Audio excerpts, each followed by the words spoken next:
Hello mga meses! Ito nga mga meses ko ngayon kaganapan nga nakakagising nga lang nga namin nga sa umaga. Pagka nga talaga nga nandyan nga si Daddy Ben mga meses ko, naku po inaabot nga talaga nga ng anong oras ngayong kutsyon. Pero syempre inahayaan ko lang din naman kasi nga syempre ayun na nga lang nga din nga yung pinakabanding niya nga sa mga anak niya. Naku naman kasi si Daddy Ben hindi kasi yan palalabas. Para kasi itong babae mga meses ko. Syempre ano ba naman ang inaayos ko? Syempre mag-aayos tayo, nanay tayo. Tayo talaga maglilikpit, magbubukas ng bintana, mag-aasikaso. Pero minsan mga meses ko pagka nga tinamad nga ako, ayan, sinasabayan ko nga din nga yung trip nga ng dalawa. Siyempre, yan ang pinakaayaw naming mawala nga sa lahat. Kahit nga parehas nga kami may trabaho, ay yung hindi nga namin nga sila nga napapabayaan nga para nga kahit papano may banding nga kami. Kaya nga minsan mga meses ko, kahit nga nakakasakit na nga yung ginagawa nga nila nga sa amin, ay okay lang. Kung saan nga sila nga masaya, ay sige lang kami. Pero yung pagkaganito nga nila nga dalawa nga sa likod nga namin, ay syempre nakaka-relax nga din. Pero ng mga bandang huli na nga mga meses ko, tumatalo na nga si Baby Ezekiel, ay naku, nigilan na nga namin, baka mamaya ay mapano nga si Baby Ezekiel. Nung pagkatapos nga namin nga magbanding nga mga meses ko sa higaan, ay syempre ito naman kailangan na nga namin nga maglikpit at tanghali na nga talaga. Syempre sino pa bang mahuhuli nga sa paglilikpit? Syempre nga si meses nyo. Ang nanay naman talaga halos naman talaga gumagawa talaga ng gawaing bahay. Ang tatay ay sumusunod lang din naman sa inuutos nga ng nanay, pero depende pa din kung susundin nga ng tatay nga yung nanay. Kasi nga sa panahon nga ngayon nga mga meses ko, halos nga talaga na nakikita ko ay halos mga nanay lang talaga yung nag-aasikaso nga sa bahay, kaya sobrang blessed ko pa rin talaga. Hindi lang talaga blessed talaga mga meses ko, ay nako po, yung lagi nga lang nasa bahay nga si Daddy Ben, hindi talaga yung gumagala. Fast forward nga mga meses ko, kung makikita nyo nga dyan nga si Baby Ezekiel tsaka nga si Ate Zoe, nag-aasikaso nga sila nga ng laruan nila. Ang rules ko nga mga meses ko, pagka nga sila nga ay nagkalat, naku po, liligpitin din nila, ganun ako. Kaya nga syempre habang nagliligpit ako, syempre nagliligpit din yung mga chikiting gubats ko nga ng kalat nga nila. Hindi talaga ako yung nanay nga na talagang spoiler mga meses ko. Oo, dati kila Ate Zoe. Pero ngayong dalawa na sila, parang naiisip ko na hindi naman na talaga kailangan nga spoiled nga mga bata. Kailangan is marunong din talaga sila sa gawaing bahay at alam din nila yung tama at maling ginagawa nila. Siyempre mga meses ko, para nga pagka nga pumunta nga sila sa ibang bahay is marunong nga sila nga magkalat, marunong din sila maglikpit. Kaya nga si Ate Zoe, pagka nga sinabihan ko nga na Ate Zoe, likpit na. Lalo na pag sumigaw ako mga meses ko, grabe nga yan, talagang grabe talaga maglikpit yan. Nagagalit pa nga yun nga kay Baby Ezekiel na tulungan siya maglikpit kasi napapagod na siya.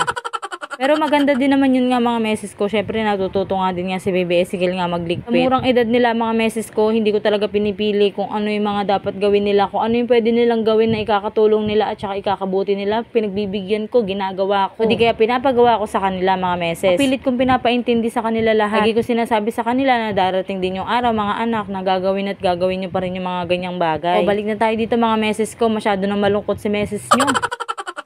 Mahaba pa nga yung buhok nga dito nga ni Ate Zoe nga mga meses ko. Sabi ko nga kay Daddy Ben, pagupitan na nga namin kasi nga grabe nga talaga ang init nga ngayon. Etong Ate Zoe namin mga meses ko, naku po, napakabagal talaga magsuklay. O di kaya hindi to nagsusuklay. Guro mga meses, ganun talaga pagka nga talaga bata. Kaya hindi talaga pwedeng hindi ko talaga to talaga susuklayan. O tignan nyo naman, napakaganda. O napag-irap pa sa daddy niya. Fast forward mga meses ko, kaya nga kami nga dyan nga inipitan ko nga si Ate Zoe na si Kaso, tsaka naglinis nga kami nga mga meses ko. Ay syempre nagpunta muna kami palengke. Bumili nga kami nga ng uulam. Pagkatapos nga mga meses ko pag uwi namin, syempre habang nagluluto nga si Daddy Ben, ay syempre ito muna siningit ko. Nagbasa-basa muna kami nga ni Ate Zoe. Syempre kailangan niya na nga matuto nga talaga nga magbasa. Syempre mga meses, tutungtong na nga siya nga sa kinder. Ako yata nun kinder pa lang. Oo, kinder, marunong na ako magbasa. Syempre mga meses ko, ayaw ko naman napapasok ang anak ko nga sa school na walang alam. Hanggat kaya nga ng mami nga ituro, ituturo ko anak. Ito palang pagbabasa, ito pala ang hirap talagang ituro, nakakaubos ng pasensya. Mami, ulit ko na. B. Ano to? Ba. Hindi. Ano to? Ano to? Ano to? Ba. Hindi. Ulit. Ba. B. Bibi. Ang galing ah. Mami, bibi. Baby. Mapapansin nyo nga mga meses ko, tumataas na nga din nga talaga nga yung boses ko at nahihirapan nga talaga ako magtuturo paulit-ulit. Siyempre mga meses, kailangan ko nga pagtyagaan nga yung anak ko kasi wala namang iba magtuturo niya kundi ako lang. Ang gusto ko mga meses ko, pagpasok niya nga sa school is marunong na nga talaga nga siya nga magbasa kahit nga kinder pa nga lang nga siya. Sa tingin nyo ba mga meses ko, nape-pressure ko ba si Ate Zoe? Pero talaga naman kailangan na talaga dapat talaga ituro yung mga ganito mga meses. Siyempre para hindi na nga siya nga mahuhuli nga sa pagtuturo nga ng teacher. Saan ang boss mo ha? Sige. Ano to?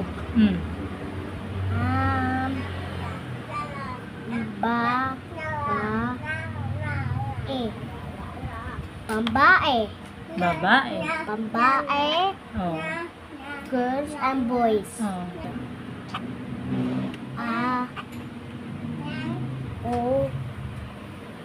Ito? Ha? Ano to? Ano to? B. Hindi. Mami, ano to? E. Ah? A. Ba. Ano to? Dito? Sa O. O. Hindi. Ano to? Ano? Dito? Oo, ano to? L ko na. Ito? A. Hindi. Ba. Be. Pi. Bo. Oo. Abo. Abo. Galing. Mami, abo. Ah, ito naman. Ito? Ano ang kamay mo? Yan. Oo. E. Ayan. Ba. Aba. Hindi. Ayan. Hmm. Kanina. Hmm. Yan. Ay. Dito ay. Hindi. Ba. Mami, ito iba. Ito, ano ba to? Yan. Ulit ko na. A. E. I. Oo. I. Ba. Ano to? Sige, basa. Iba. Ayun. Iba. Oh, ito. Diyan. Yan. Tagal mo kamay mo. Dalawa aba. Oo. Ba. Ba. Baba. Galing. Mami, baba. Fast forward nga mga meses ko, tapos na nga kami nga magturuan nga dyan nga ni Ate Zoe at naku po, nagutom talaga ako nga sa pagtuturo. Totoo lang talaga mga meses, ang hirap talaga turuan talaga ni Ate Zoe kasi nga natuto nga to nga sa English. Nakatignan nyo nga yung babae, hindi niya nga masabi nga ng tuluyan na babae. Babae, yun na sinasabi niya. Nga talagang nahirapan pa talaga nga siya nga magtagalog kasi ngayon nga lang nga yung nagtagalog. Ang tinuturo ko sa kanya is more on Tagalog. Kunwari, pagka nga meron nga siya nga kalaro, pagka nga sinasabihan nga siya nga na malalalim nga na salita sa Tagalog, hindi niya nga talaga maintindihan. Pagka mga meses ko kausapin nyo nga siya nga ng English, naku po grabe, sobrang bilis nga lang nga sumagot. Sabi ko nga sa kanya nga, anak, naku hindi pwede lagi nga English, kailangan is marunong ka rin magtagalog. Kapag nga tinuturuan ko nga siya nga magbasa mga meses ko, tinatranslate ko din sa English, tas tinatagalog ko. Tagalog ko pa rin at ini-English mga meses ko para nga familiar nga siya nga sa mga ganun nga tunog, katulad nga ng babae, girl pala yun. Sa school nga mga meses ko, na-complain din ako ng teacher nung unang-unang nga araw nga ng pasok. Mga meses ko, hindi nga marunong nga magpo at opo nga si Ate Zoe kasi nga Englishera nga siya. Ang gusto nga ng teacher is matuto nga siya nga magpo at opo. Ko nga sa kanya, sige po ma'am, tuturuan ko na lang po. Sabi ko pa nga sa ma'am, kasi po ma'am, talagang Englishera po kasi talaga yan. Ngayon po ay nagtagalog. Pangit pa rin pala talaga ng mga meses ko pagka nga hindi nga marunong magpo at opo nga ang bata. Anong time nga na yun, ako po, hiyang-hiya nga talaga ako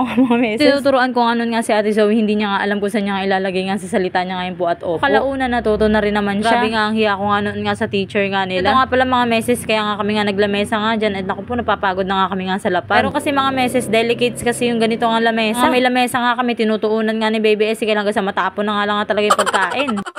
Kaya mga meses ko, hanggang dito na lang muna, humaba na. Oops, don't forget to follow my page para nga syempre lagi nga updated sa akin mga bago mini vlog. Kaya naman meses, huwag mo lang di kalimutan nga mag-subscribe nga sa aking YouTube channel. O siya mga meses ko, bye!